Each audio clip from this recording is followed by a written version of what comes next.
So for this video, I'm going to be taking on Meliel's farm on Master difficulty from the Isle of Madness story. And we're going to hop right in because there's not a ton going on with this particular encounter. I'm playing a mage deck. The only thing that's special about my mage deck is it's basically packed with all of the meaningful prophecies you could ever want. And the reason for that is that your enemy, your opponent in this encounter, well, they start with an awful lot of magicka. Why? Well, because they start with Betty Netches on the board. So they start essentially at 5 magicka as a result. Just going to throw away the prophecy card, keep the non-prophecy cards. And because they start with this, they play a lot of cards very early, very often, and then they hit you in the face with them. And the way that you essentially get tempo back is by getting prophecies. So when you do kill the Netches, you'll be able to use this to summon 5/5s, right? So that's also really helpful. But again, this is essentially how you try to slow them down, because you need to wrestle board control away from the enemy. We're going to Reverberating Strike these because that gets them all low enough so that if we draw another strike, it'll kill them, or by the time we come around for Ice Storm, it'll kill them. But we're also going to do this so that this gets a use, and then go ahead and put the 5/5 over there. One thing you'll notice about the AI, yep, they just did it. One thing you'll notice about the AI is that they tend to take trades. They tend to, for whatever reason, take value trades. And we're okay with that. We're going to take them kind of right back. Behold my power. We're going to do this. Put this over here. Also, listen, I don't know how this is going to come through on YouTube, so I apologize ahead of time. But the game sounds are like significantly louder than I would have expected for this particular encounter. Speak, citizen. So yeah, now we're low, but as you can see, now we also have a lot of stuff going on in our favor. But yeah, the game sounds are significantly louder than normal, and I haven't touched anything to make that happen. So I'm just gonna apologize ahead of time. Hardly a challenge. So we're gonna go ahead and do that. And we're also going to go ahead and do this. And the drain from our nice new initiates will help us out. Oh, we're going to lose this one though.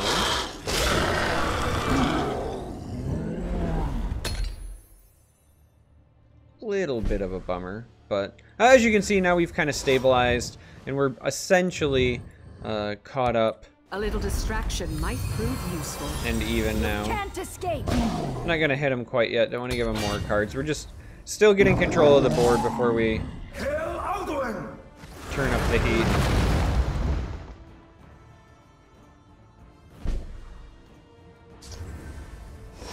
And a couple of different ways that we could tackle this particular problem, but the one that I think I like the most is just doing this. Let's do this, and then by Stoon's iron shield. Watch yourself now.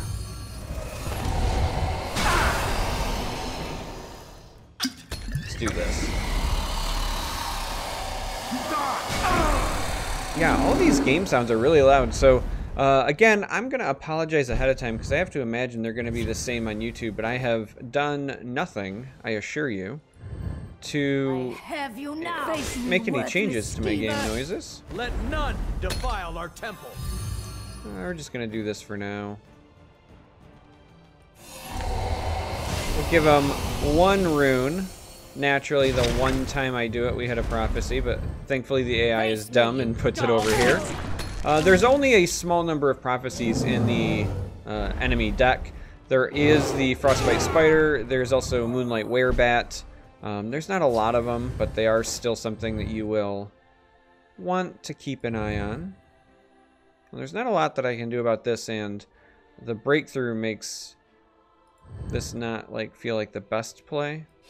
But we're gonna go ahead and attack, and I think we're actually going to attack again and again, just to kind of press our advantage here. We're going to bolt the bear. maybe, if it lets me. There we go. And then just drop this to soak.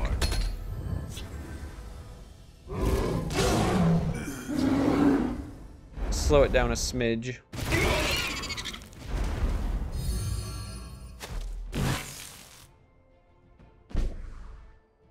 Alright.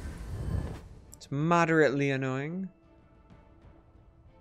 A couple of different ways we could tackle this, but this is the way that I like to. Let's do this and this, and then I actually think I just want to Ice Storm. And we're gonna save this for post Fate Weaver.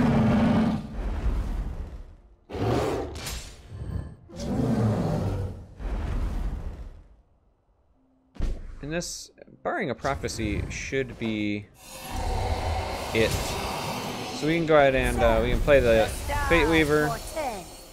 This lets us even nuke this. Then we can go ahead and Desperate Conjuring here. Vigilant Giant seems good. Oh, we got Vipered and Cliff Racered, but the AI put it over there. So thankfully this will survive and this will be enough to get us there. By our service, we honor kind. We'll just go ahead and have this trade with the Cliff Racer, just in case they have something silly. Can I offer you some hackalo? Alright, now we'll develop Iron, which should get us removal. There we go. I guess there was theoretically a chance we end up getting Desperate Conjuring or Reverberating Strike or something like that there, but we still had defensive tools to survive this. But Iron, kind enough to get us this Bolt, which will let us beat this encounter. And that's it. Again, you just, in my opinion, you offset the loss in tempo because the enemy starts with so much magicka by just playing heavy prophecies, and then you can fight for control of the board, turn things around, and then you can beat the encounter. One last apology for the game noises because I made no changes, but they're crazy loud. So these Netches are a noisy group. But anyway, this is it. That's how you beat the encounter on Master Difficulty. If you were struggling, hopefully this video helps you. You don't have to use this deck, but if you want to, I'm going to put a deck code in the video description like I always do. Thanks for watching. Until next time, may you walk on warm sands.